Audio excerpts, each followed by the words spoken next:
Become a legend and support IAmPattyJack by playing Neverwinter, a free-to-play action MMORPG set in the Dungeons & Dragons universe. Click the link below to register, download, and play the game. Doing so directly supports my channel, and you can help Smorsh conquer all the Sword Coast. Try out Neverwinter free today. Hi guys, how's it going? I'm IAmPattyJack, and today we're going to be talking about Star Wars Battlefront 2 once again. Of course, I'm covering this. It's something that I'm interested in. As to whether I'm looking forward to it or not, I don't know. Let's talk a little bit about what we saw at the EA press conference yesterday and my general thoughts on it. First of all, of course, I'm happy that we got some prequel era stuff in it, as well as some, I don't know, do you call it the new era? The First Order era? Whatever the new era in the new movies is. We get all three of them. That's always a good thing to see. Aside from that, though, I'm a little bit disappointed in it, and I'm just going to talk about why that is. This isn't slagging off the game for no reason. This is just talking about the things that I wanted to have announced that weren't, and some things that, to me, still aren't clear enough to know if they're improving on the experience from last time. So yeah, it's gonna be a bit of a mixed bag, and if you can't handle that, well, I apologize, but you should probably leave if you can't handle people saying negative things. It's not all negative, but by all means, some of it's totally fine and positive. I like the campaign. I think that's gonna be, like, fun to play through. I got no problems with that, really. Now, the negative parts I have are really just with the multiplayer footage and what we saw. Now, again, it's great that we get battle droids, it's great that we get Clone Wars era content, but watching the gameplay, the majority of it looked exactly the same as the last game. I mean, it looks slightly prettier. Frostbite engine games look absolutely fantastic all the time, but the majority of it, I'm having trouble seeing what they've really improved in the long run. And really, the only thing I could see that was like a big improvement that I really wanted out of the game was having vehicles on both sides. So they've edited the spawning system for vehicles this time, where as you play the game, you get points that you can either spend on hero characters or special characters like super battle droids, or you can spawn in vehicles. And that's totally fine. We get a couple different vehicles to choose from. You get the little mini walkers for the clones, you get some other stuff for the droids, but other than that, the gameplay looks almost identical to the last game, and that's where it really faltered for me, because as a multiplayer game, I felt like Star Wars Battlefront really wasn't all that succinct, and I didn't feel like it really worked very well at all. Now, a lot of that came down to the game feeling too arcadey for me. It didn't feel like it gave you a good power fantasy, and that's what I really wanted out of a Battlefront game. And if you follow my channel at all, if you see my other videos on this game, you know that that's what I really value in the series. So, what do I mean by power fantasy? Well, when I was playing the original EA Battlefront, I was consistently spawning and then getting killed, dying instantly by a variety of means, whether it be other players, other foot soldiers, other infantry, other vehicles, or the worst case scenario being a rebel spawning and then having an AT-AT imperfect view of you on some maps and just instantly dying. You never felt like you were powerful in that universe, and it was a really big barrier to my enjoyment of the game when I would only spawn, kill one or two people on the majority of my spawns, and then instantly die. That was the thing that I really enjoyed when I was a kid about the original Battlefronts, is that you could play it mostly offline, which is what I would wager the majority of people did, because back then internet capability was nowhere near what it is now. So people would sit down with their friends in split screen and co-op, or they would just play alone against the AI and like kill hundreds of them, whether it be clones or stormtroopers or droids or whoever. And that's something that you really didn't get in the last game. And of course, I'm going to touch on this again. We had like co-op and little single-player tidbits in the last game, but they were honestly totally terrible. And the only time that we got like a worthwhile experience as like an offline mode was when they gave us the Walker Assault maps in the skirmish mode. Unfortunately, the skirmish mode in the last game was only a few of the maps. It was only the vanilla Walker Assault maps, and none of the other offline modes were available, and to me that was completely unacceptable. So what I'm hoping with this one, and this isn't confirmed, I've been trying to find this for the last couple days, is an offline skirmish mode for the multiplayer modes in the game. Just give me some AI bots. You don't even have to have any of the bots flying around in the ships or anything. That's totally fine. I don't care. I just want to have the option and the ability to play all these modes offline, because when, you know, 10 years down the line rolls around, then I can still reliably play the game, and I can still have fun doing it, you know, like I can with Battlefront 2 today. It also gives you that great power fantasy where you can just mow through 1,000 super battle droids if you want to, and feel like a total badass, because Battlefront to me has always been almost more of a Dynasty Warriors thing, rather than like an extreme multiplayer experience. And Battlefront 2015 to me was a subpar multiplayer experience because it wasn't balanced well, and it just didn't feel very fun for me to play. Now, I'd be remiss to not touch on the fact that they did say that there's going to be a skirmish mode with couch co-op for the PlayStation 4 and Xbox One.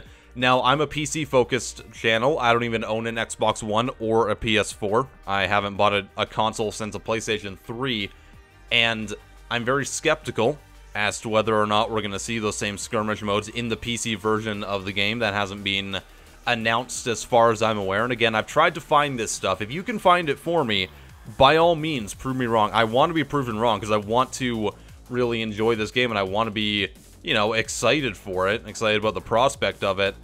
But until I get confirmation of those skirmish modes coming to PC, then it's going to be very hard to do so. I mean, I don't need split-screen co-op on PC. It's been announced that that won't be coming to the PC version. I found that much, but what does that mean for the skirmish modes, you know? Does that mean that we're going to get just offline versions of it? Do we get the ability to do co-op with our friends online and just play the multiplayer with bots and a couple friends? That'd be great.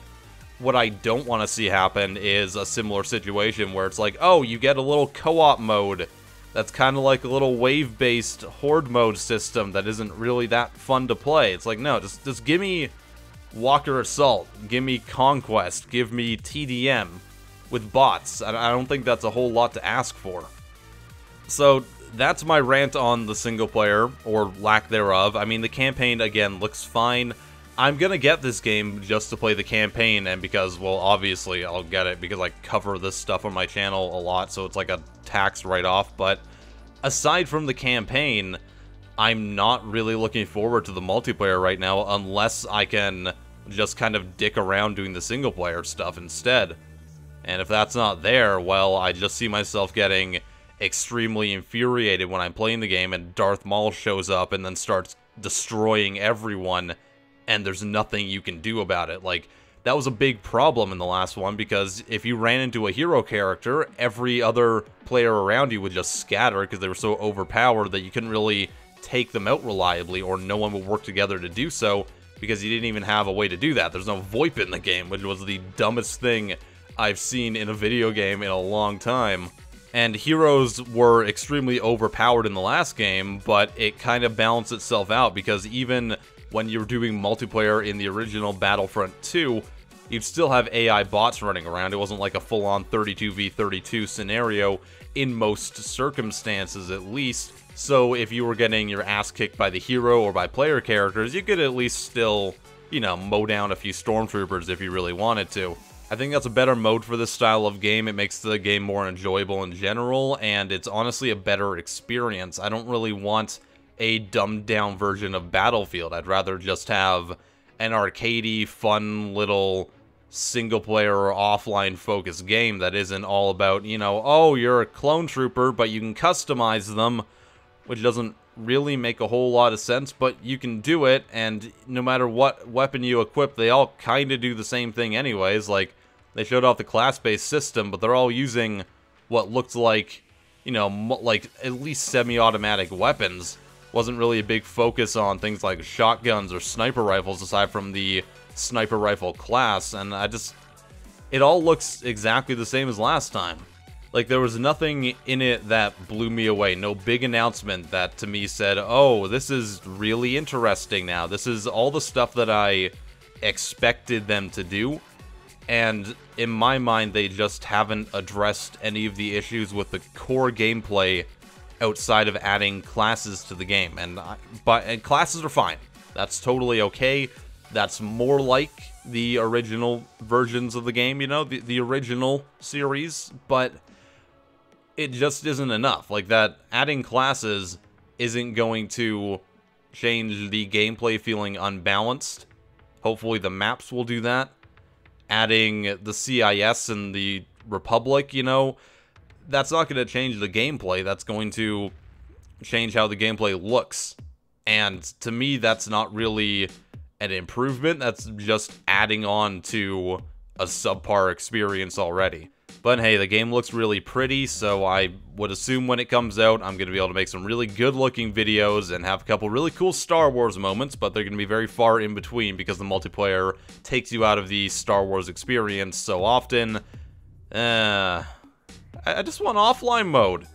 Why can't they just put some AI on a map and then put some goddamn, like, little points for them to run to, and then have that be the game mode? I'd be fine with that, but no, they like to hide things from you. They don't want to tell you things that people find valuable, like valuable information they just don't talk about. It's why they hid all their DLC practices for the longest time, and that's something that I really like. I love that the DLC is going to be free, but they hid it so long that people were already getting angry at it and assuming that they were going to have DLC, so it doesn't make it as impactful, you know? It's like, if you want to be ballsy and, you know, release all your DLC for free in, like, a season model that's actually, like, possibly pro-consumer in some small way, just have balls and tell us that. Don't just wait until E3, you know? Don't wait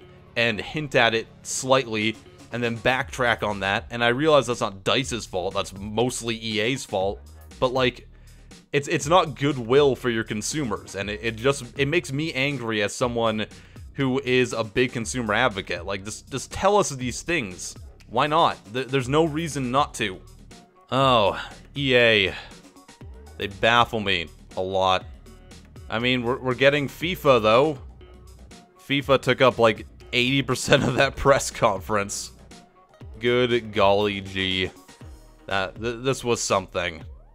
I don't know, maybe it'll be fantastic. Let me know your thoughts in the comments below. If I missed anything, please link me to it. I would actually appreciate that. I'm not just out to shit on everything. I want to know if there's something that I missed, you know, by all means. So let me know in the comments section, or talk to me on Twitter, or join my Discord server. Lots of people over there right now.